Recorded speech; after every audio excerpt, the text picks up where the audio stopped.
দাঁড়ানো, দাপট দেখানো, প্রতিপক্ষকে নিয়ে চলে গেল। একজন অধিনায়ক হিসাবে আর কি চাই? বাংলাদেশকে হারিয়ে রোহিত শর্মার চোখে মুখে তাই রাজ্য জয়ের হাসি। সেই হাসি মুক্ত হয়ে জড়ল পুরস্কার বিতরণী মঞ্চে। চেন্নাই টেস্টে বাংলাদেশকে 280 রানে হারিয়েছে ভারত। অবশ্য সুযোগ ছিল ইনিংস ব্যবধানে হারানো, যদি না রোহিত বদান্যতা দেখিয়ে বাংলাদেশকে পোলোয়ানে না পাঠাতেন। তবুও জয় তো জয়। রোহিত তাই স্বীকার করলেন, যা চেয়েছেন চেন্নাই তাই দিয়েছে মুঠো ভরে। ম্যাচ শেষে ভারতীয় অধিনায়ক জানান, দুর্দান্ত একটি ফলাফল ছিল।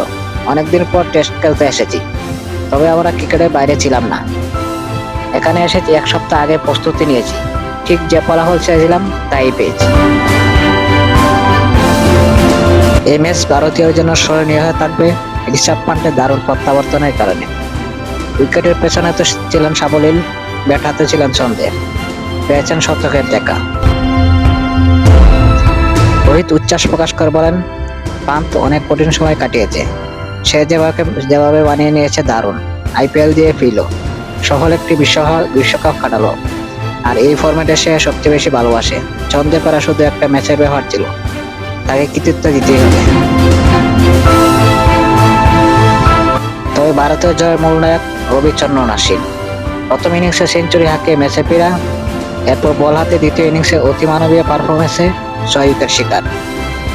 বোলিং ইউনিটে বাকিরা ছিলেন ফর্মের তুঙ্গে। অধিনায়ক জানান, কন্ডিশন জীবনেই হোক, আমরা বোলিং শক্তিশালী রাখতে চাই।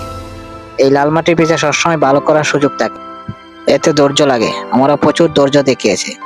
অশ্বিন সবসময় ব্যাটে বলে পারফর্ম করতে মুখিয়ে থাকে, যাতে যত দেখি ততই ভালো লাগে।